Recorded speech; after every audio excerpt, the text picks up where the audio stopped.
হে ভগবান, তুমি ভক্তকে কাঁদাতে ভালোবাসো, নিজে কোনোদিন কেঁদে দেখেছো?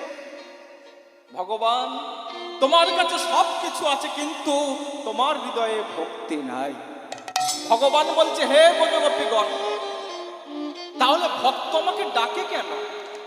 বলে, ভক্ত ভগবানকে ডাকলে পায় কৃপা, আর সেই কৃপা ভক্তের হৃদয়ে ভক্তিতে পরিণত হয়, আর সেই ভক্তি আস্বাদন করবার জন্য ভগবান বারে বারে ভক্তের পিছনে ছুটে যায়। ভগবান বললেন, তাহলে আমি কি কোনোদিন ভক্তি আস্বাদন করতে পারবো না? বলে, হ্যাঁ, তুমি ভক্তি আস্বাদন করতে পারবে। কবে? যেদিন তুমি তোমার ওই ভগবানের আসন ছেড়ে নেমে আমাদের মতো ভক্ত হয়ে আবির্ভূত হবে।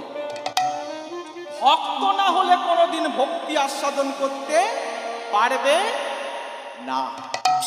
কি গো, পাঁচতলার বাবু ভিখিরিকে ডেকে বলছে, ভিখিরি, তুই তো পাঁচ বাড়িতে ভিক্ষা করে খাস, তো 5-7 রকম চাল পাস, সরু মোটা সাদা কালো ছোট বড় 5-7 রকম চাল পাস।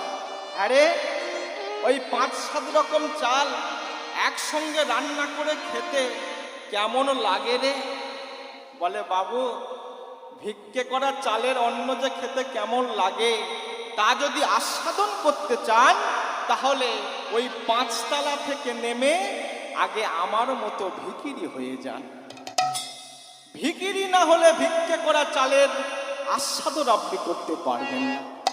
তদ্রূপ হে ভগবান, ভক্তি যদি আস্বাদন করতে চাও, তাহলে আগে তুমি তোমার ওই ভগবানের আসন ছেড়ে নেমে আমাদের মতো ভক্ত হয়ে আবির্ভূত হও। তাই আজ ভগবান, দাপর যুগের ভগবান কৃষ্ণচন্দ্র ভগবান, যিনি ছিলেন নন্দ রাজার ছেলে, যার কোনো কিছুর অভাব ছিল না, রাজসুখ, রাজভোগ, রাজ ঐশ্বর্য, রাজ সিংহাসন, যার কোনো কিছুর অভাব ছিল না, আজ সব কিছু পরিত্যাগ করে আজ কাঙালের ঠাকুর হয়ে তিনি অবতীর্ণ হলেন। কোথায়? কাঙালের বেশে এই কলিযুগের মাটিতে, নবদ্বীপের মাটিতে, জগন্নাথ মিশ্রের ঘরে শচীগর্ভ সিন্ধু মাঝে তিনি গৌর হরিরূপে অবতীর্ণ হলেন। আর যেদিন অবতীর্ণ হলেন সেদিন হয়েছিল পূর্ণচন্দ্র গ্রাস। রাহু বলেছিল, চন্দ্র, তুমি তো একটা চন্দ্র, আজ কোটি চন্দ্রের উদয় হবে আমার গৌরাঙ্গ সুন্দর।